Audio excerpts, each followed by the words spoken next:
Well, good morning to you. I am so glad that you tuned in today. Today I want to talk to you about the very first modification I have made to my Henry Big Boy X. Coming up on Modern Mountain Man.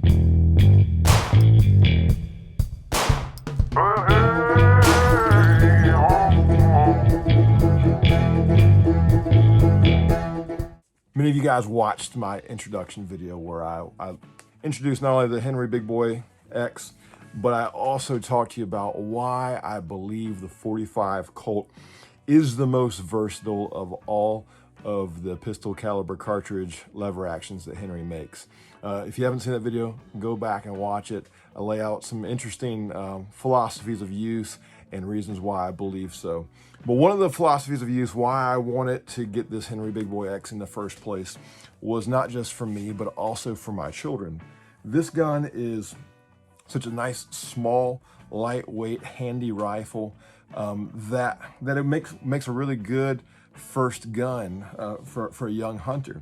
And so a couple weeks ago, at day before youth season began, I took my daughter to the range to let her run the Henry Big Boy X a little bit, see how she liked it, how she handled it.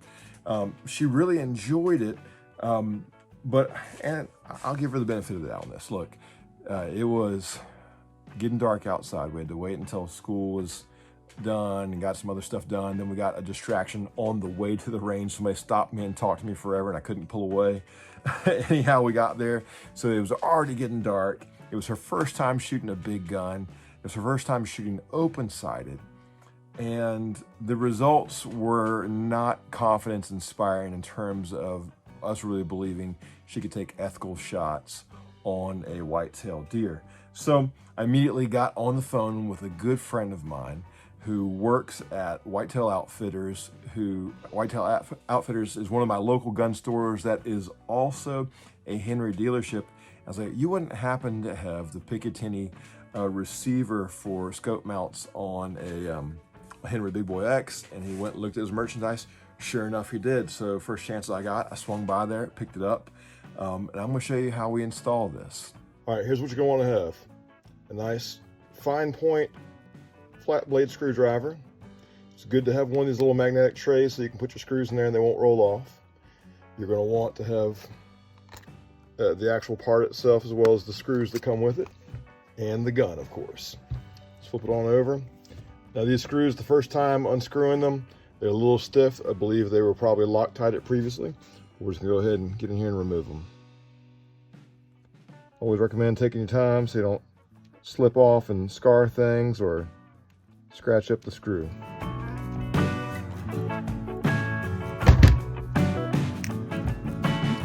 That's why I use a mat right there, folks.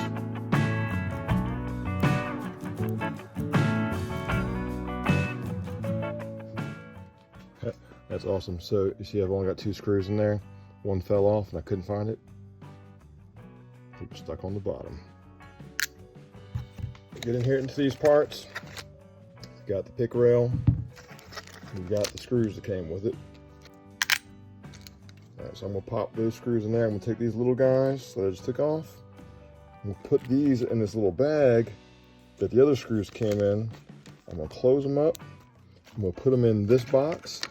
And I'm gonna put this box in the box the rifle came in so that I'll always know where to find them in case I wanna go back to just open sights without this pick rail.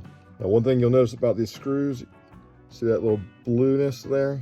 That's Loctite that they already put on there for you, so you don't need to worry about getting Loctite for yourself.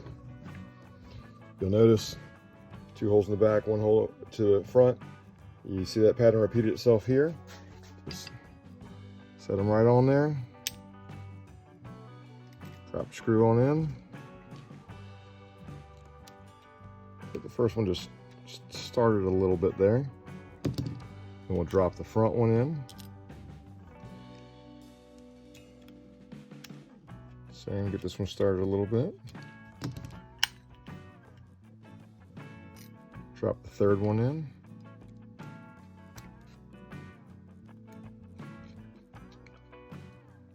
Now we got all 3 of them in there. They're all aligned well.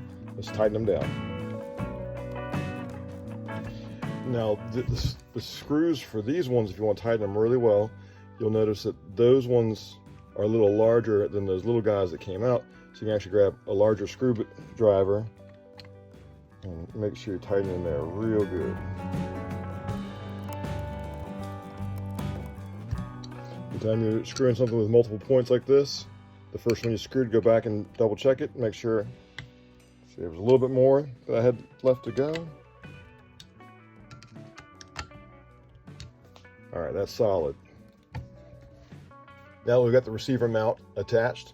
Now we're going to add this little red dot sight. This is just a cheap little Chinesium red dot from Amazon. I'm planning on putting something a little better than this on there in the future, but I just happen to have this laying around, so we'll pop this bad boy on and attach them. There you go.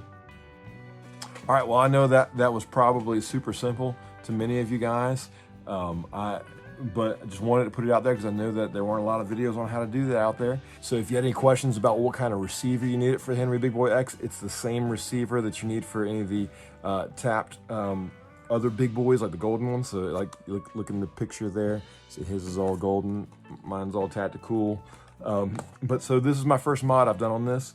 I'm gonna go play with it a little bit. I mounted the red dot about halfway down the rail. I'm gonna play with it. I'll move it back and forth a little bit to see where I like it best and where my daughter likes it best. But already, man, I pop it up and I can find that red dot immediately. So I think this is gonna be a win. I think she's gonna enjoy this. I'm gonna enjoy this. This little Chinesium scope is not my long-term solution. I'm thinking of getting like a micro prism 3X type scope to put on there later. But this will get me going for this hunting season. Well, God bless you. We'll see you next time.